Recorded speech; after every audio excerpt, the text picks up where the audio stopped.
welcome to another Looney Tunes commentary. If this is your first time on the channel, consider subscribing as it helps out the channel, and give this video a like if you do like it.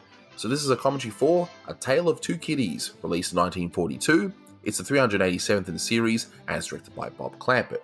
You can find this on the Looney Tunes Golden Collection Volume 5 DVD set, and on the Looney Tunes Platinum Collection Volume 1 Blu-ray set, along with the Michael Barry audio commentary, which you should listen to it after this one, of course. And with me today are my two good friends, SC MacPeter and Blue Genocide. Say hi, guys. Hello. Hey, Babbitt! What is it? Yeah, this whole commentary will just be a whole Abbott and Costello just routine and nothing more. But yes, indeedy, this is Abbott and Costello, of course, with Ted Pierce voicing one and Mel Blanc voicing the other, and it's just so great. Just, you know, Lou Costello, I think it is. Ridiculous. Such a great cartoon. If Sylvester never existed and it was just these two every time, I think I'd be okay with that timeline. Yeah. Gonna be honest. Mm-hmm. So great. Is a great line. And we're going to get this interesting line coming up now where he's like about flipping giving the bird, about the Hays Code, where I think there was a few issues that Clampett had with that line. I went for the Hays Code. Playing in the back of this is Keep Cool Fool, which was first used in Snow Time for Comedy, and it's a pretty good jazz piece, I must say. And look who we have here sleeping in this nest. We've got a naked Tweety. First appearance of Tweety. And this is a rather more aggressive version of Tweety before Freeling would take the character on with Sylvester. He really calmed down after the war years. Yeah. Yeah, especially at the end where he's like, turn off those lights. Which, sorry to spoil that for you guys, but wow. I mean, I'm just amazed at the animation in this one. And just the gags and the vocal delivery. I mean, this is one of those cartoons I consider to be perfect, even though it's got a lot of the war references towards the end. Anything further you want to say, Blue, about this one? Well, I have seen this probably a lot more times than anyone realistically should. Not that it's a bad short, it's just it was definitely on every home video release I had as a kid. The Golden, I'm pretty sure at least.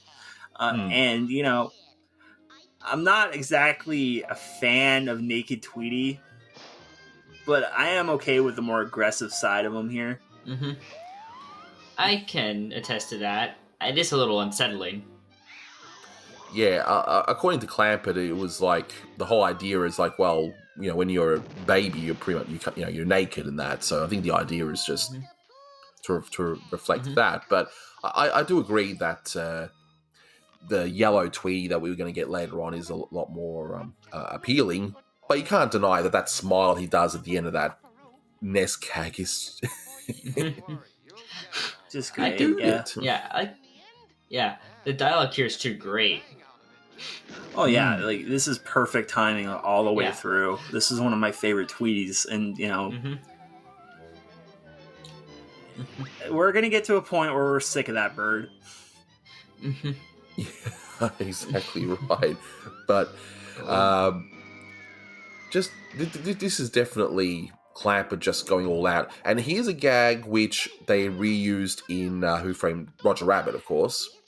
This little piggy went to market. From what I remember of Who Framed Roger Rabbit, it almost like Tweety looks a lot like this Tweety, even though he's yellow in that. I wonder why that was, or if they just followed it to a T.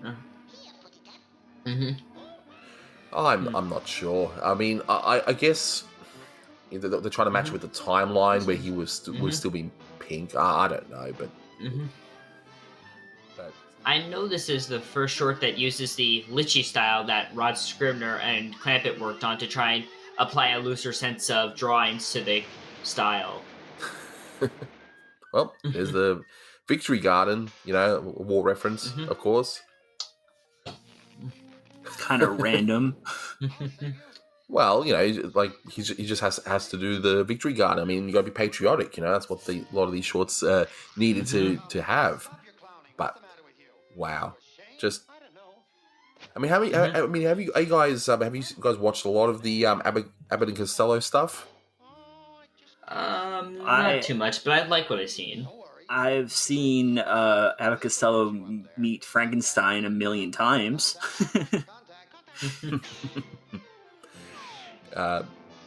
Yeah, I gotta watch more of them. I think a lot of them are now on Blu-ray. Actually, I gotta maybe get that. I've seen a few full Blu-ray set.